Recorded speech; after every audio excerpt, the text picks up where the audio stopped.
JDU होगी समाप्त। BJP के साथ नीतीश ने कर दी बड़ी भूल।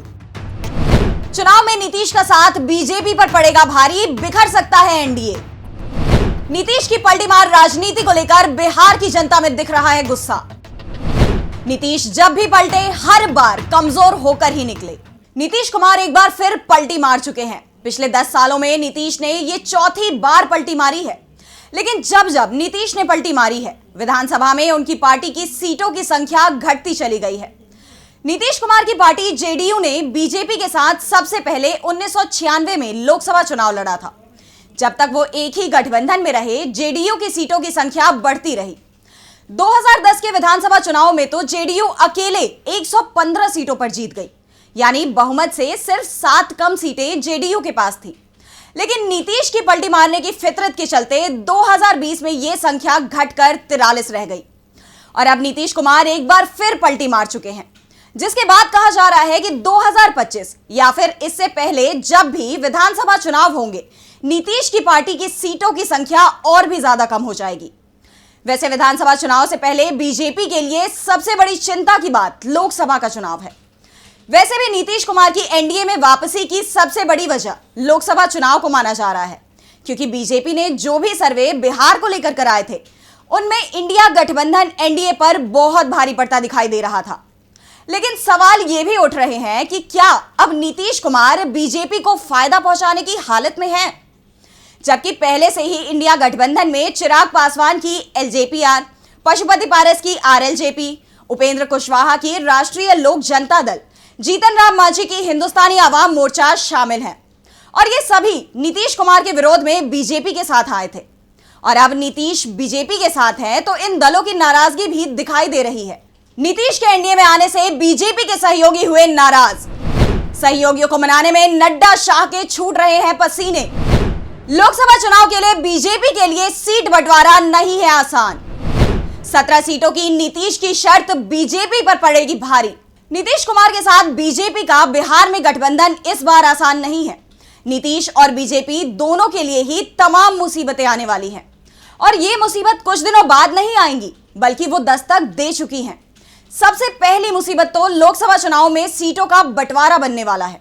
नीतीश के पाला बदलने का सबसे बड़ा कारण भी इंडिया में सीटों के बंटवारे को माना जा रहा है। जेडीयू 17 से कम सीटों पर चुनाव लड़ने को तैयार नहीं थे, जबकि इंडिया में 6 दल थे, जिसमें आरजेडी सबसे बड़ी पार्टी थी। बड़ा दल होने के बावजूद लालू यादव बड़ा दिल भी दिखाने को तैयार थे, लेकिन नीतीश कुमार फिर भी पलटी मार गए।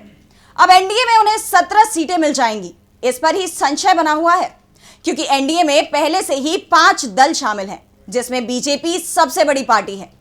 ऐसे में उनके पास ज्यादा सीटें रहेंगी, लेकिन बाकी के 4 दलों ने बीजेपी की चिंता बढ़ा रखी है। आरएलजेपी के नेता पशुपति पारस का दावा है कि उनके पास 5 सांसद हैं, इसलिए उन्हें कम से कम 5 सीटें मिलनी चाहिए। वैसे दावा तो पशुपति ने 6 सीटों का किया है, क्योंकि 2019 में जब बीजेपी और जेडीयू में गठबंधन था, तो इस गठबंधन में एलजेपी भी शामिल थी और उसे चुनाव में 6 सीटें दी गई थी।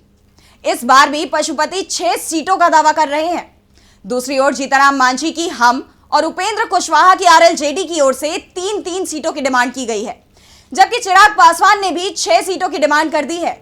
यानी सहयोगियों की सीटों की संख्या 18 होती है, जिसमें जेडीयू की 17 सीटें जोड़ दें तो ये तय 35 हो जाती हैं। ऐसे में बीजेपी के पास सिर्फ 5 सीटें बचेंगी। अगर सहयोगियों की सीटें कम हो जाती हैं तो वो रूठ सकते हैं। मांझी के पास तो ऑफर भी आ चुका है। तो दूसरी ओर चिराग पासवान ने बीजेपी अध्यक्ष जेपी नड्डा और गृह मंत्री अमित शाह के सामने अपनी शर्त रख दी है। चिराग का ऐलान, नीतीश से समाप्त नहीं हुआ है विरोध।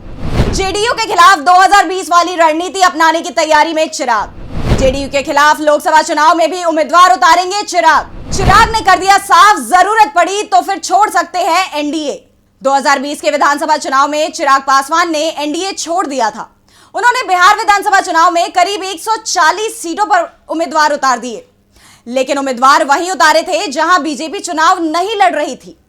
नीतीश कुमार ने भी चिराग की रणनीति को लेकर बीजेपी पर सवाल खड़े किए थे और बाद में एनडीए छोड़ने के पीछे इसको सबसे बड़ा कारण भी माना था। और अब चिराग पासवान ने फिर साफ कर दिया है कि उन्होंने ना तो अपनी नीति बदली है और ना ही रणनीति। चिराग ने बीजेपी से साफ कह दिया है कि वो बहुत धोखा खा चुके हैं और अब नहीं खाएंगे। उनकी नीतीश से नाराजगी का सबसे बड़ा कारण 2 साल पहले एलजेपी में हुई टूट को माना जा रहा है। चिराग पासवान के चाचा पशुपति पारस ने पार्टी को तोड़ा था। अपने साथ वो पार्टी के 6 में से 5 सांसदों को लेकर गए थे। चिराग पासवान ने उसी समय कहा था कि एलजेपी में टूट के पीछे नीतीश कुमार का हाथ है, लेकिन जब परिवार के लोग ही धोखा दे रहे हैं तो वो दूसरों को क्या कहें। लेकिन चिराग के मन में आज भी इस बात की कसक बाकी है कि नीतीश ने उन्हें धोखा दिया, उनकी पार्टी को तोड़ा और अब एक बार फिर नीतीश साथ आ गए हैं। नड्डा से मुलाकात में भी चिराग ने कहा कि नीतीश को एनडीए में लेना बीजेपी का फैसला है। उन्होंने साफ कर दिया है कि एलजेपी अब कोई कॉम्प्रोमाइज नहीं करेगी, ना तो सीटों को लेकर और ना ही नीति को लेकर। हमारे पास कोई स्पेस नहीं है, कॉम्प्रोमाइज करना है तो बीजेपी और जेडीयू करे। चिराग ने साफ कर दिया है कि अगर नीतीश की सरकार में उनकी फर्स्ट बिहार नीति को शामिल नहीं किया गया तो लोकसभा चुनाव में वो जेडीयू के खिलाफ उम्मीदवार उतार देंगे।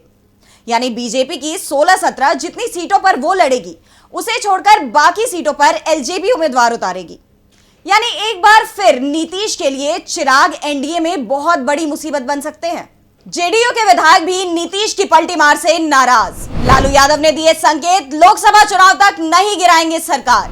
नीतीश सरकार गिराने का पाप अपने सर नहीं लेना चाहते लालू। लोकसभा चुनाव के बाद बिहार में फिर बदल सकती है सरकार। नीतीश कुमार एक बार फिर सीएम बन गए हैं, लेकिन इस बार उनका कार्यकाल शायद सबसे छोटा होने वाला है। वैसे 2000 में नीतीश कुमार ने सीएम पद पर सबसे कम समय बिताया था, लेकिन उस समय नीतीश कुमार बिना बहुमत के ही सीएम बने थे। बहुमत साबित नहीं कर पाए, इसलिए सीएम पद छोड़ना पड़ा था। लेकिन इस बार बहुमत उनके पास है, लेकिन फिर भी उनके हाथ सीएम पद फिसलने की भविष्यवाणी की जा रही है। दावा किया जा रहा है कि इस बार नीतीश कुमार की पारी 4 महीने से ज्यादा नहीं चलेगी। 4 महीने के अंदर या तो विधानसभा चुनाव हो जाएंगे, या फिर जेडीयू में बड़ी टूट होगी, या फिर बीजेपी के दबाव में खुद ही नीतीश कुमार सीएम पद छोड़ देंगे। और इसी के चलते लालू यादव भी इस सरकार को तुरंत गिराने के लिए तैयार नहीं है। लालू यादव सक्रिय तो बने हुए हैं, लेकिन अभी तक बीजेपी और जेडीयू के किसी भी नेता की ओर से यह दावा नहीं किया गया है कि लालू ने उनसे संपर्क किया था। सिर्फ जीतन राम मांझी से लालू ने संपर्क किया, और मांझी से सिर्फ लालू ने ही नहीं बल्कि राहुल गांधी ने भी संपर्क किया है। ऐसे में निगाहें मांझी पर भी है।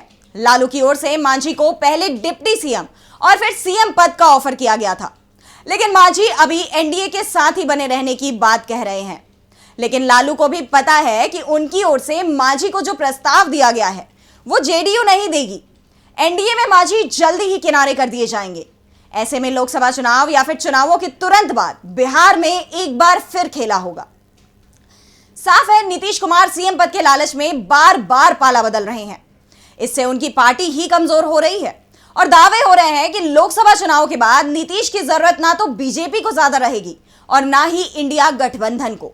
ऐसे में दावे यहां तक हो रहे हैं कि 4 महीने बाद जेडीयू में बड़ी टूट भी हो सकती है और नीतीश कुमार के लिए अपनी पार्टी का वजूद बचाना भी मुश्किल हो जाएगा। तो ये थी आज की हमारी स्पेशल रिपोर्ट। अगर आपको ये वीडियो पसंद आई तो इसे लाइक करना ना भूलें, और अगर आपने अब तक इस चैनल को सब्सक्राइब नहीं किया है तो सब्सक्राइब करें डीबी लाइव को। नमस्कार।